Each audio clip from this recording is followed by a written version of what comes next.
bismillaahi raxmaani raxiim kulanti wacan oo wanaagsan daawadayaal halkani wararka barnaamijyadeedkeena subaxnimo qodobada aad ku daawan doontaan waxaa ka mid ah magaalada Addis Ababa oo lagu soo daadiyey ciidamo militari oo aad u fara badan iyo xaaladda magaalada Addis Ababa oo kacsan wadooyinka waaweyn ee magaalada Addis Ababa ayaa haawanaya wararkii ugu dambeeyay ee xaaladda magaalada Addis Ababa ayaan idiin soo gudbin doonaa xoogga TPLF oo sheegay inay ku sii siqayaan caasimadda dalka Itoobiya ee Addis Ababa dagaal culus ayaa waxa uu ka soconayaa deegaan u jira magaalada Addis Ababa wax ka yar 130 kiiloomitir wararkii ugu dambeeyay ee dagaalkaas ayaan idiin soo gudbin doonaa ciidamo aad u hubeysan oo ka socday sirdoonka Itoobiya oo gudaha u galay xabsiga dhexe ee Kaliti Bredson ayaa waxaa la sheegay in halkaasi kala baxeen siyaasiyiin caan ah oo ka soo jeeda qoomiyadda Oromada Katejo Reda afayeenka xoogga TPLF oo ka hadlay go'aankii maamulka Itoobiya ay ku shaaciyeen in hogaankooda ay dagaalka gali doonaan ayaa ku tilmaamay riwaayad dadka lagu kicinayo waxaan idiin soo gudbin doonaa hadalka afayeenka qaramada midoobay oo qoysaska shaqaalahooda kala baxaysa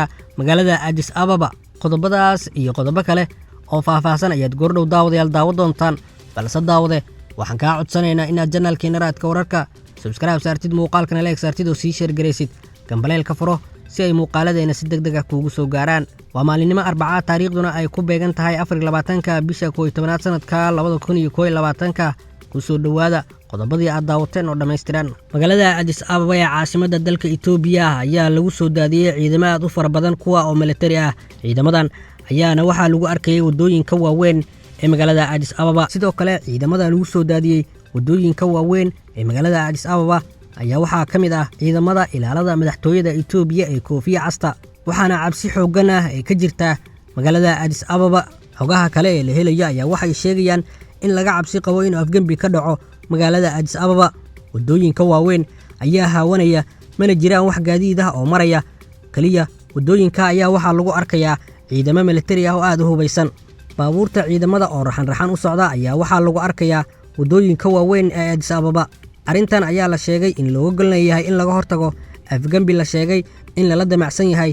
xukuumadda Abiy Ahmed dhanka kalena ciidamo aad u hubeysan oo ka socda sirdoonka Itoobiya ayaa gudaha u galay xabsiga dhexe ee Kaliti waxaana xabsigaasi ku xirnaa siyaasiyiin caan ah wararka la helaya ayaa waxay sheegayaan in ciidamadan ay xabsiga kala baxeen siyaasiyiin caan ah oo ka soo jeeda qoomiyadda Oromada xaaladda dalka Itoobiya ayaa kacsan xoogga TPLF ayaa sheegay in ay ku sii siqayaan caasimadda dalka Itoobiya Addis Ababa dagaal aad u culus ayaa waxa uu ka soconayaa magaalada Dibra-Birhan waxaana dagaalkaasi oo u dhaxeeya ciidamada federaalka Itoobiya iyo kuwa deegaanka oo isgarabsanaya iyo xoogga jamadaha ay horboodayso TPLF magaaladan ayaa la sheegay in caasimadda dalka Itoobiya ay u jirto wax ka yar 130 kiiloomitir xoogga jamadaha ayaa waxay sheegeen in dhowr jiho ay kaga wajahan yihiin caasimadda dalka Itoobiya Addis Ababa dagaalada ayaana haatan waxay u muuqdaan inay ku sii siqayaan caasimadda dalka Itoobiya afayeenka xoogga Tigreega Katejo Reda oo ka hadlay go'aankii maamulka Itoobiya shaaciyeen ee ahaa inay hogaamintu dagaalka gali doonto ayaa ku tilmaamay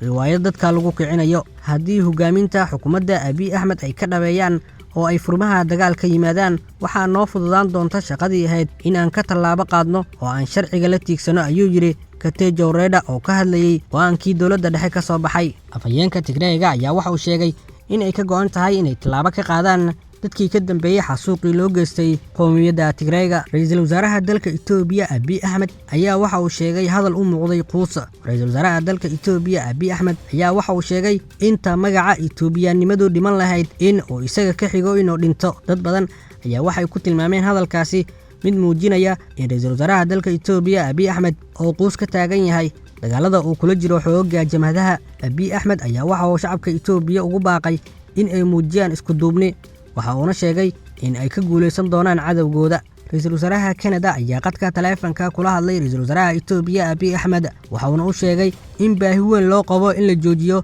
dagaalada ka soconaya dalka Itoobiya xalkana lagu baadigoobo wada hadal nabadeed oo loo dhan yahay ra'iisul wasaaraha Canada ayaa ka codsaday ra'iisul wasaaraha Itoobiya in la joojiyo dagaalada ka socda dalka Itoobiya waa markii labaad ee isla toddobaadkan oo ra'iisul wasaaraha Canada qadka taleefanka kula hadlo Abiy Ahmed hase ahaatee ra'iisul wasaaraha Itoobiya ayaa haatan waxa u muuqdaa inay ka go'an tahay in uu sii wado dagaalka ka soconaya dalka Itoobiya isla markaana uu ku wajaho dagaal xoogga jamadaha ee ka soo horjeeda Abiy Ahmed ayaa shalay gaaray furimaha hore ee dagaalka wuxuuna haatan hogaaminayaa ciidamada dagaalka kula jira xoogga jamadaha ee TPLF Fayisa Lilesa orodyahanka orodka dheer ee reer Itoobiya ayaa wacad ku maray in uu tagi doono jiidda hore ee dagaalka si uu uga barbar dagaalamo ra'iisul wasaaraha Itoobiya Abiy Ahmed. Orodyahankan ayaa waxa uu sheegay inuu diyaar u yahay inuu jiidda hore ku wajaho kooxda TPLF ee dagaalka wakiilka uga ah reer galbeedka, waa sida uu hadalka u dhigay. Waxa uu sheegay in kooxda TPLF ay u shaqeynayso wadamo reer galbeed ah, isla markaana haatan ay ka go'an tahay isaga inuu tago fariinta hore ee dagaalka. Qaramada Midoobay ayaa qoysaska shaqaalaha Qaramada Midoobay waxa ay kala baxaysaa Itoobiya. Qaramada Midoobay ayaa sheegtay inay xaaladda dalka Itoobiya sii xumaanayso. Qoysaska shaqaalaha Qaramada Midoobay ayaa laga dadgureynayaa dalka Itoobiya. Qaramada Midoobay ayaa waxay sheegtay inay sii xumaanayso xaaladda ka taagan dalka Itoobiya, waxayna ugu baaqday dhinacyada ku dagaalamaya dalka Itoobiya in ay joojiyaan dagaalada ka soconaya dalka Itoobiya ayaa waxa ku barakacay dad aad u fara badan.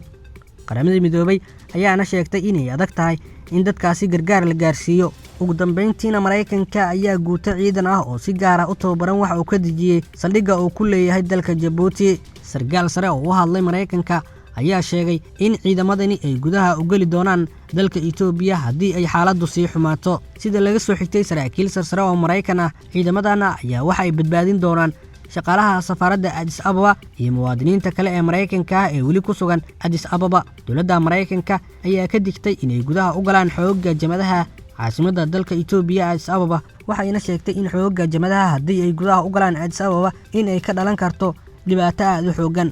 Dowladda Mareykanka ayaa dhowr jeer oo hore waxay muwaadiniinteeda ku sugan dalka Itoobiya ugu baaqday in ay si degdeg ah uga baxaan dalkaasi. Mareykanka ayaa waxa uu doonayaa in uu meesha ka saaro ra'iisul wasaaraha dalka Itoobiya Abiy Ahmed, waxayna cadaadis xooggan ku hayaan ra'iisul wasaare Abiy Ahmed. Dowladda Mareykanka ayaana lagu eedeeyay in ay taageerayso xoogga jamadaha ee TPLF. Dhanka kale, ergey gaarka ee Mareykanka u qaabilsan Geeska Afrika Jeffrey Feltman oo dalka Itoobiya muddo ku sugnaa ayaa dib ugu laabtay dalka Mareykanka, waxaana ka warbixiyay xaaladaha dagaalka ee ka taagan waqooyiga dalka Itoobiya. Ergey gaarka ee Mareykanka u qaabilsan Geeska Afrika ugu horreyn waxa uu sheegay in labada dhinac oo la kulmay ayna socdaan dadaallo lagu dhexdhexaadinayo. Feltman waxa uu sidoo kale ka deeriyey dagaalada maalmahan soo xoogaystay, waxa uuna sheegay in dadaaladii nabadeynta ay ka dheereynayaan dagaalada furimaha ka soo cusboonaaday. Feltman waxa uu sheegay inay taageersan yihiin shuruudaha ay labada dhinac soo jeediyeen. Ergeygu waxa uu xusay in Abiy Ahmed oo daneynayo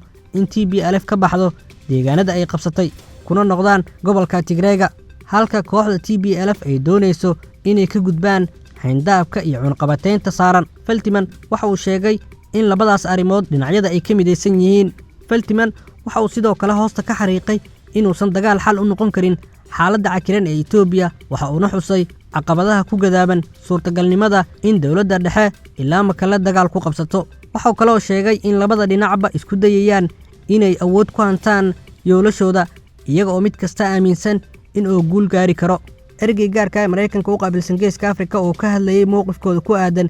jamadaha ku soo siqaya caasimadda dalka Itoobiya Addis Ababa ayaa xusay inaysan TPLF u sahlaneyn inay gudaha u galaan caasimadda dalka Itoobiya Addis Ababa.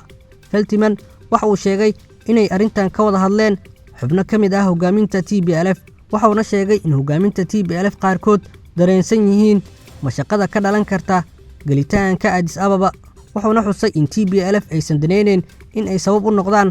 burbur soo food saara dalka Itoobiya. ergeyga ayaa waxa uu sheegay in Mareykanku uu walaac ka muujinayo geediga iyo dhaqdhaqaaqa toddobaadkan ay bilaabeen xulafada TPLF hogaaminayso. si gaar ah waxa uu xusay in dalabka TPLF sii kordhayo mar kasta oo ay u sii dhowaadaan caasimadda dalka Itoobiya Addis Ababa. Feltman waxa uu sheegay in dagaalkan TPLF uusan la mid ahayn midkii horey dalka Itoobiya ay ugu qabsadeen 1991kii. waxa uu sheegay in xilligaas taageero badan ay haysteen, balse hadda caqabado badan hor yaalaan gelitaankooda Addis Ababa, isla markaana ay adag tahay inay gudaha u galaan caasimadda Itoobiya. waxa uu xusuusiyey inay xukunka muddo dheer hayeen, dhibaato xooggan ay u geysteen dadka Itoobiya. guud ahaan warka aad ka daawanayseen raadka wararka daawadayaal waa inaga intaa.